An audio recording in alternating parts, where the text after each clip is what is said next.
Hey guys, welcome back to my channel. So today I wanted to talk about something that's really close to my heart, and that is running a business as a spoonie. If you are a spoonie, you know what I mean, and if you're not a spoonie, then hopefully you will find some education out of this video. So I encourage you to stick around and hang out, and hopefully this helps you learn a little bit more about the people in your life that struggle with chronic illness. So let's dive into this subject together. Whee!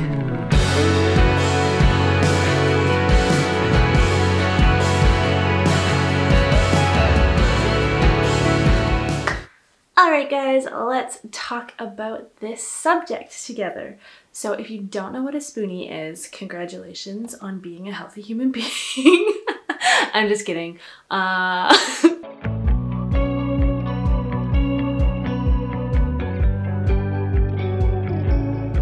So spoon theory was developed by Christine Misandro, and it's an identifier and a term used by people who operate their lives with a chronic illness. So chronic illnesses can really impact your day-to-day life and really just, well, it impacts everything. And oftentimes chronic illnesses are usually invisible as well. This could be any kind of illness. This could be an autoimmune disease. It could be a physical ailment, or it's even being used by people who have mental illness as well. It basically just means somebody who has to manage their energy and their output very, very carefully because of some underlying condition and some kind of underlying illness. So people without chronic illness have the luxury of living life without choice, but spoonies do not. We really have to take into consideration every action that we take in order to protect our spoons. We know that each action we take is basically a transaction and a bargaining chip, and it impacts our energy and our health later on. So what is a spoon and why do we call it spoons? Well, I have my spoons to show you. My client got me these actually when I was freshly diagnosed, and I was talking about it on my Instagram and I was sharing my stories, and he brought these with him to his client consultation. We met for coffee back when I did in-person consultations, it was just really sweet. It actually made me cry because it was just so thoughtful and considerate, and now I just have them. I have these little spoons and they're just kind of like my extra spoons that I have, and I really, really adore them. So when we talk about spoons, we're talking about our energy output. So every day you start the day with a certain amount of spoons. So say it's 12 spoons, and then each action and decision and choice that you make impacts how many spoons you have left for the rest of the day to do the rest of your stuff. So a lot of the times, even just getting out of bed and getting ready for the day can be really taxing and draining on your energy. So you might start out the day with 12 spoons, but by the time you're leaving your house to go to work, you might only have 6 spoons left. And once you run out of spoons, you're out of spoons. Like, you're out of energy for the day and you're done, and you just kind of have to rest and recalibrate. But if you push through not having any spoons, you're taking away spoons from the next day or even the next days. And it can really impact future you and be even more draining and kind of result in these days where you don't even have any spoons because something happened and you just were burnt out and you pushed yourself a little bit too far.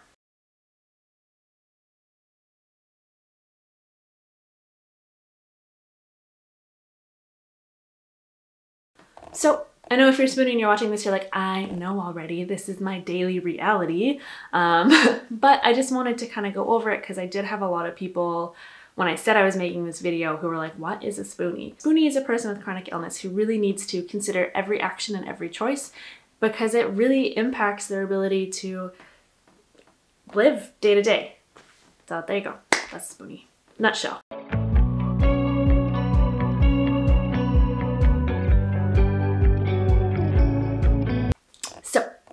For this video, I really wanted to talk about owning a business and being a creative entrepreneur while also running your life with chronic illness and being a spoonie. I am relatively new to being a self-identified spoonie. So I myself struggle with chronic migraines and also depression and anxiety, but the three kind of like mingle into this delicious macrame collage of pain and just illness. It's great. I've had migraines since I was a kid, but only recently, within the last couple of years, have I really realized the significant impacts that it has on my day-to-day life and how much I was just pushing through and feeling like absolute shit and just being so sick because I wasn't managing my spoons correctly. So migraines is a bit of a funny one, and I feel like People get headaches and they think migraines are kind of just like headaches, but they're not. Migraines are a neurological disorder, and it can even not, you can have a migraine without even having a headache. Like, you get such weird symptoms that really impact how you navigate your life. And a lot of chronic illnesses are like this, where people just don't know the extent of the symptoms and how much pain and everything that you're managing. So when I mentioned my chronic migraines, I also mentioned that I have depression and anxiety, and I feel like a lot of people with chronic illnesses also struggle with depression. It's hard not to kind of tango and dance with that darkness when your capacity and ability to live your life is really impacted by this thing that you have. So yeah, there's a lot really to the spoon theory, and there's a lot to living life with chronic illness. So hopefully this YouTube video of mine strikes a chord and resonates with some of you, and you find some interesting information and valuable resources from it, or maybe you just learn a little bit more about spoon theory and you're able to provide support for those in your life who do have chronic illness. So let's talk about the ways that I help navigate my spoons. Yeah! Clearly today I have quite a few spoons. Okay, so for the sake of the video and the following talking points and tips, I'm gonna refer to healthy people as muggles, just because it's easier and it's kind of fun. It's a little cute term we can give people who don't have to think about their spoons all of the time. We'll call you muggles. With love. So my first tip is just honor your capacity. I feel like it's a really obvious one, but especially if you're new to your diagnosis or you're just new to learning more about spoon theory and identifying as a spoonie, honoring your capacity is really key. I, myself, really pushed through and was just like, no, I can do it. Like, I can do this. And I would just do so much more than I should have, and that my capacity told me I had available to me, because I thought that that's what I was supposed to do. And I would just push and I would push, and then I just felt like shit all of the time. And I was like, why do I feel like shit all of the time? It's because I was not listening to my body, and I was not honoring my capacity, and I wasn't being gentle and patient with myself. Honoring your capacity might take a lot of time to learn, and it's gonna always be changing. Your capacity is always gonna be in flux. So one week it might be really high, and one week it might be really low.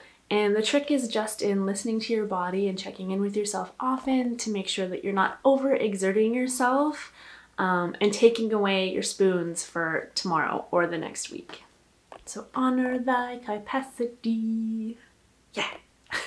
Tip number 2 is don't ignore your grief and your frustrations. There was a whole couple months where I was just in this grieving process, and I was pretending that I wasn't grieving, and I was like, I'm fine, everything's fine. But there is a certain extent of grief as you kind of let go of this reality of normal life. You are mourning the loss of a way of being and a way of living your life that you either were pretending you could do, or you were doing it and something happened that changed. For me, I was pushing through my symptoms, and I was just pushing through because I wanted this reality. I wanted a normal life. I wanted to be this business person who was like really busy and successful and hustling all of the time, and I just felt like garbage.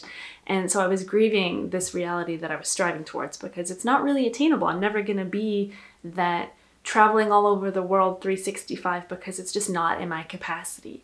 I am able to travel and I am able to do these things, but only if I honor my capacity and make space for periods of rest so that I don't burn out and so I'm not sick all the time.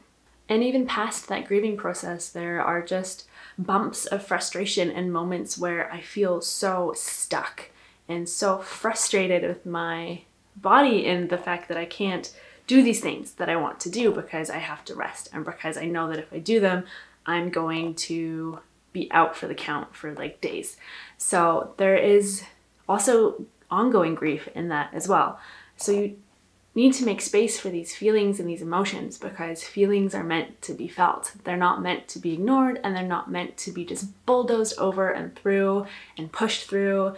They're meant to be just embraced and felt. So make space to sit on your floor and cry if you need to, if that's what you need to do in order to process these emotions and these feelings. Just make space and know that it's totally okay to not be okay, and that it's totally valid to have all of these negative feelings tied up with whatever you're experiencing as well. Number 3 is just communicate. Communicate with your clients, talk about it with your clients, talk about it openly if that is available to you. I talk about my migraines and my struggle with mental health on my social media. I talk about it on my YouTube. I share it with you guys. Not only is it really opening the door so that other people who maybe are experiencing this feel seen, but you're also making space for future empathy from your clients whenever you need to take a day to check out. By talking about this a little bit more openly and really setting the tone with your clients and letting them know that this is your reality, you are allowing for this space of compassion for both you and them. And communicate not just with your clients, but with your friends and your families and your loved ones. Just communicate. I know it's really hard, and I know sometimes I shut down completely, and my instinct is to just shut down and deal with it on my own and just be like, nope, I'm having a hard time and I'm gonna deal with it. It's fine. It's fine. That becomes like your mantra almost, like it's fine. But just talk about it, communicate. There's more support out there than you think, and there's people that just love you so much and are there for you. Whether it be your family, your loved ones, or just your clients. Just communicate, talk about it. Which kind of leads into point number 4, which is ask for help or set up systems of support. I think this is really an obvious one, but it's also one that gets ignored. And we don't really do it because it's hard to ask for help. It's hard to talk about hard things, but we can do hard things, guys. We can do it. So if you're having a time and you need space to heal and you need space to rest, maybe make a list of people in your phone, just a notepad of numbers and names of friends that you know you can ask for help from, and who in turn can ask for help from you when you have the spoons to help back. And this also kind of leads into setting up systems of support. So if you have chronic illness and you know that this is going to be a thing in your business and your artistry and your entrepreneurship and just normal daily life that is going to be a source of struggle for you, maybe learn ways that you can help support yourself when you need it. So past you can support future you when you just need a little something extra. Myself, how I do this is I have everything automated, and I just kind of rely on my client management system and the tools that I have implemented to take care of my clients so that I have more time to take care of myself, so that when I'm with clients one-on-one, I can give them more of me.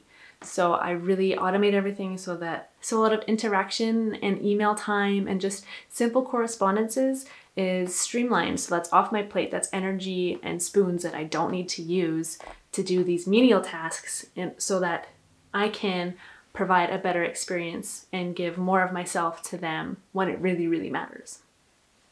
So ask for help, set up support for yourself. Yeah.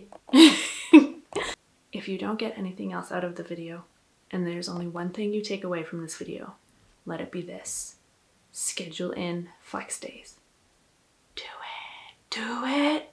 Do it. This video is meant for creative entrepreneurs and artists, so if you are one of those, then you probably have control over your schedule, hopefully. If you don't, I would recommend just communicating with your boss or whoever manages your schedule and ask for a flex day. Once a week or once every 2 weeks. For me, my weekends are Sunday, Mondays, so Tuesdays are my flex day. And what do I mean by a flex day? I mean a day where, depending on your spoon level, you can either hustle like a bitch and get that bag, or you can relax and chill and just recuperate for the week ahead of you. So my Tuesdays are my sacred Tuesdays. I love Tuesdays so much because I get to do whatever I want. I get to wake up slowly, gently on my own terms. And for flex days, don't book any client stuff. No client stuff, like no calls, no client calls, no sessions, no whatever your service is, like nothing. Like you're not talking to clients that day unless you're emailing or Instagramming or whatever. Like there's no client appointments on that day, so that it's just really your time to manage however you need to. So most Tuesdays are my editing days. I will just kind of sit down and edit 1 to 2 or 3 sessions. No, I would never edit 3 sessions in a day. That's way too exhausting. I'll edit 1 to 2 sessions. I will answer my emails. I will sit down and I will schedule out the week ahead of me and delegate tasks to each day. I will do oddball stuff, like I'll film a YouTube video or Patreon content or whatever things need to get done, if I have the spoons for it, I will do it on that day so that it's off my plate for the rest of the week. But if I'm having a low spoon day, I know I don't have any client appointments that day. So if I need to, I can push my tasks to later that week or even next week, and I can just take the relaxation and the recuperation that I need. So flex days have changed my life. They have changed how my business runs. They changed just my health. They changed everything. Like, I really, really highly recommend, if it's in your capacity and your availability to do so, scheduling some form of flex day once a week or once every 2 weeks. Do it. Do it, do it, do it. And my last tip for y'all today is your email autoresponder and out of office responder is going to be your best friend. So utilize it and learn how to use it and when to use it. So I used to set it up on weekends because I have weird days off, like Sunday, Monday's kind of weird, but now I don't bother. But I will set it up if I am taking some time to heal. If I need a little bit extra time to like stay in bed or just like have a day where I'm moving slower and being gentle with myself, maybe I'll set a responder for that day. And also the next day, that just lets clients know that I'm going to be a little bit slower to respond to emails right now.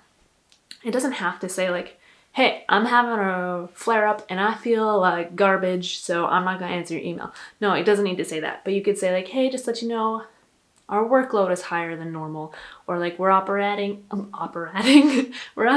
a higher capacity than normal, and I might be a bit slow to respond to emails at this time, blah, blah, blah. Whatever you want to say to kind of like just give yourself some peace. And for me, it absolves the guilt of feeling like I always need to be there for my clients and I always need to be present, because you don't. Really, you are the most important part of your business, and taking care of yourself is the most important part of your business, because your business doesn't run without you. If you're a creative entrepreneur, like you are your business. So taking care of yourself is paramount of taking care of your business. And so for that reason, I think just kind of taking a couple days when you need it and just giving yourself that little peace of mind of knowing that your clients know that you're not going to answer their email immediately kind of just absolves you. I get chronic illness guilt. It absolves you of chronic illness guilt if you get it, which I feel like a lot of us do because our brains are mean. Yay. That's it! We did it! That was a big video. I feel like I talked for so long. I really hope you guys liked it. I hope you found it helpful. I hope if you don't have chronic illness and you're not a spoonie, that you learned something about spoon theory and spoonies, and you can go out there and better support your little spoon friends. I don't know about you, but I just really want to like spoon somebody now that I have said spoon so many times. Like, snuggles. Anyways, that's the video. Subscribe, like, hit that bell, all that fun stuff. And see you guys next time. Bye-bye.